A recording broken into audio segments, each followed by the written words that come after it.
Hey, hey, hey. I hope you guys enjoy these, what I'm calling podcast shorts for my Burnout to All Out community. This is just a little peek behind the curtain of the coaching that goes on inside of my programs. We're bringing to you some of the best nuggets and coaching I'm giving within hot seats of all of our different programs, whether it's our LinkedIn Method Academy, our mini mastermind business basics, all the way up to our higher level mastermind. If you're hearing some of these questions and you're like, man, I wish I could get my burning question answered by Melissa. Hey, guess what? You could be featured on my podcast. If you've got a question that you want answered and you submit it to my team and we pick it, we will bring you here to the podcast for our podcast shorts and do a hot seat with you. Where can you submit your questions?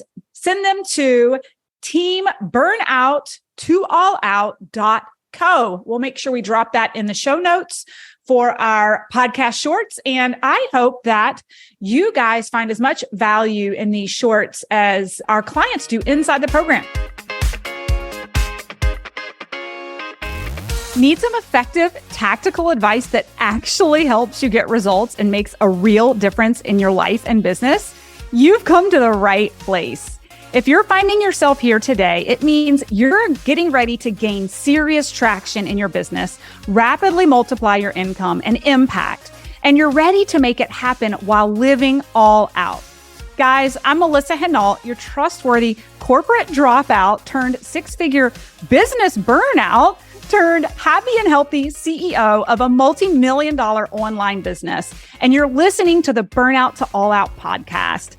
On this show, we're serving up innovative growth strategies, simple implementation methods to put them into practice, and action-stimulating inspiration tailored specifically for the modern entrepreneur. Let's dive in.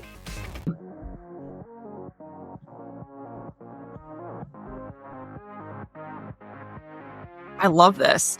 The other thing that came to mind for all of you as business owners, can you reflect on this year and what would you do differently and what would you do more of? So one of the things I told myself I'd do differently this year and I didn't was that I would create more space leading up to my live event and more space post the live event for recovery, right?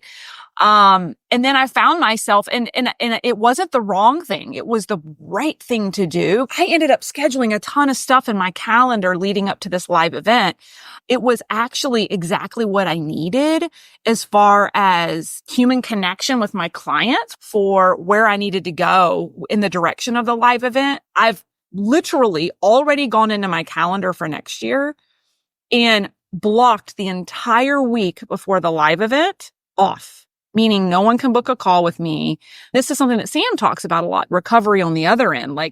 So I'm flying home on Sunday and literally hit the ground Monday and have calls all day long after literally pouring my soul out. I remember how wiped I was last year, right? I told myself I wouldn't do it again and I fucking did it again. So do you have any scenarios like that where you're like, I will not let this happen again, where you need to be more aggressive with what you're doing with your calendar, with how you're managing your business and how you're managing your time? The other thing I've already fixed, not going to let this happen again. Teachers aren't nearly as organized. I shouldn't say as organized. They don't plan as far ahead as business owners do.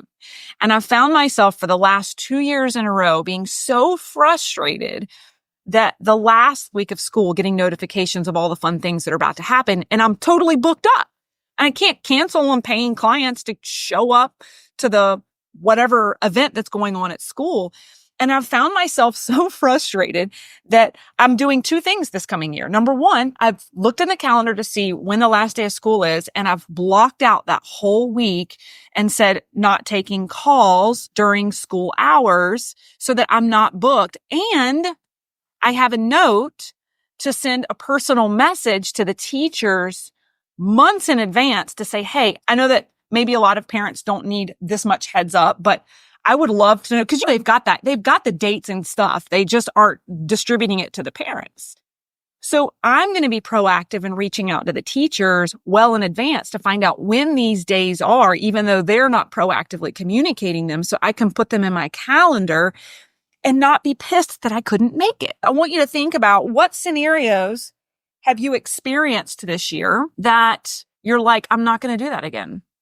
And then what are scenarios that you're like, I'm definitely going to do that again? Yes, Ginger. So I did my planning day late. I went to a hotel 10 minutes away and I locked myself away for 2 days. There was nobody at the hotel. I was the only one there. I got a big suite, office suite. I had stuff on the walls. I mean, I did all that stuff. The school was really good for us. They created a link that you can subscribe to. So I put that in my calendar as a school thing. So I had no excuse. So I had it. So if the kids had a half day, I will take that day off too, because I had that information. So I did that this year and that was good. And I didn't get frustrated. This is the wrong energy, but I went at it was, how dare my kids, they're old enough to take care of themselves, steal from my work time. That's what I did. Instead of saying, I'm a mom, I should be there for you. But I was like, how dare you? How dare you take that time? Right. And so we didn't have that frustration. I didn't have to deal with the guilt with that. And then the other thing, and I told you in Charlotte, I went through and planned vacation. And I just picked random weeks here and there. I was like, this is a good week and this is a good week. And then we got in July and my husband says, we have a vacation booked off and we didn't do anything. And it was like 2 weeks before. He said, what should we do? And at his job, he had got a bonus with a seniority thing. And then plus they gave him an extra week of vacation. He said, I have this extra week of vacation. Let's just go. I know for me, it hasn't actually been business strategy per se over the last 2 to 3 years that's created the accelerated hypergrowth of my company. If you've been following me for quite some time, as a matter of fact, you would know that I still sell the same things I've always sold, and I'm running the same sales strategy I've always run.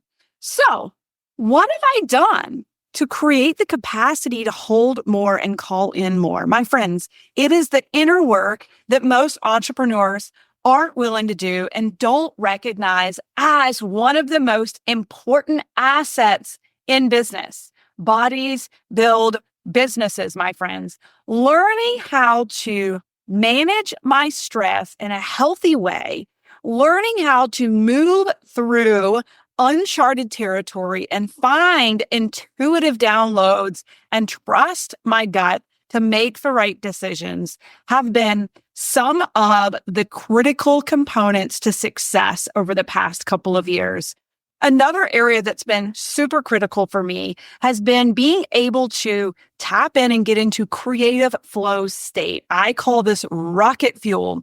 My friends, I am collaborating with one of my dearest friends and mentors, Sam Barber. For the first time ever, we are launching this program together called the Modern Entrepreneur, where we are supporting business owners in the mind, body, spirituality, and energetics of what it truly takes to be successful in the entrepreneurial realm.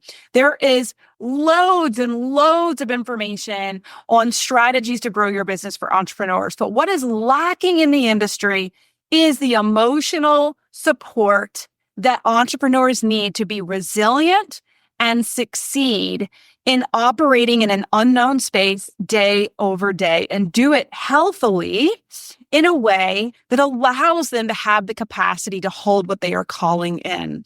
So, my friends, some of you are listening to this and you're like, oh, I don't need that mindset work. I don't need that energy work. I am here to tell you, my clients who have grown exponentially this year all have given me feedback that it's the inner work that we've offered in our first version of Modern Entrepreneur that surprisingly was the rocket fuel to their success. So my friends, the doors are open to the Modern Entrepreneur right now.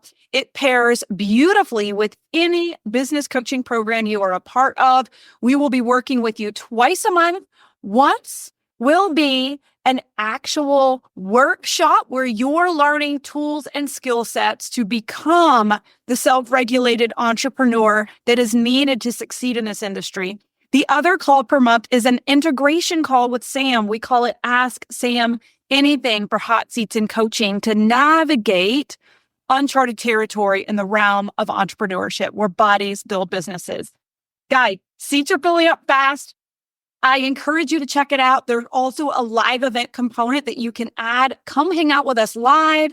Spend some time with us in North Carolina and in Miami. There's 2 live events where we can meet you face to face and work with you in person. My friends, I hope to see you on the other side. We put something together, a road trip really quickly, but I don't know if we would have even taken a vacation if it wasn't there during that time. And we have another one in November before everything gets crazy. And I know we're just going to go, hey, what should we do? And that's okay. I love that. Just to kind of reinforce that, it's a best practice I've instituted for the last 3 years now, is planning the vacation in advance doesn't mean you have to buy the tickets and invest in it. What it means is that you block your calendar so nothing can get in the way. You can make that decision on what that level of investment is as you get closer to it. For me, it was incentive to really crush my business last year because I knew going to Bali was going to be really expensive. So I didn't invest in it till I hit a certain revenue number. I had made space for that miracle so that when it happened, right? Same thing with the vacation to Ireland. We didn't book tickets to Ireland till the month before we went, but it was in the calendar for the whole fucking year.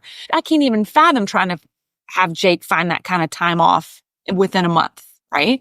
So that's a really good point. One other thing, 2 things I wanted to circle back on this is that energy of resentment with your children. I remember feeling this way too. I remember being so irritated that I was trying to juggle them and work at the same time, and I was turning into Monster Mom. It was that reality check of like, okay, wait a minute. I got into this business so I could work my own hours. And the only person in charge of this is me. I've let this happen. And it's not my children's fault, right? So to your point, at the beginning of every year, my calendar's blocked for when the kids have half days so that there's no resentment. It's something you get to do. No, you don't have to do. You get to do. Thanks, guys, so much for listening in on today's podcast episode. And I can't wait for you to see my upcoming guest in the next episode. You are going to love this keynote speaker. Hey, here's the deal. If you liked this, please subscribe and leave a review. And you want the latest online business growth strategies and exclusive LinkedIn pro tips sent straight to your phone? Text the word update to 704-318-2285. That is, text the word update to 704-318-2285. Can't wait to see you guys. Come find me over on Instagram, LinkedIn, Facebook, wherever you like to hang. I cannot wait to hear how you are enjoying and applying what you're learning. You guys reach out to me over on social because I love hearing what's resonating with you. When you reach out to me and you send me those personal DMs, they really do impact the content I continue to bring forward to you. So again, come find me, Melissa_Hinault over on Instagram, Melissa Hinault over on LinkedIn and Facebook. Can't wait to see you guys over there.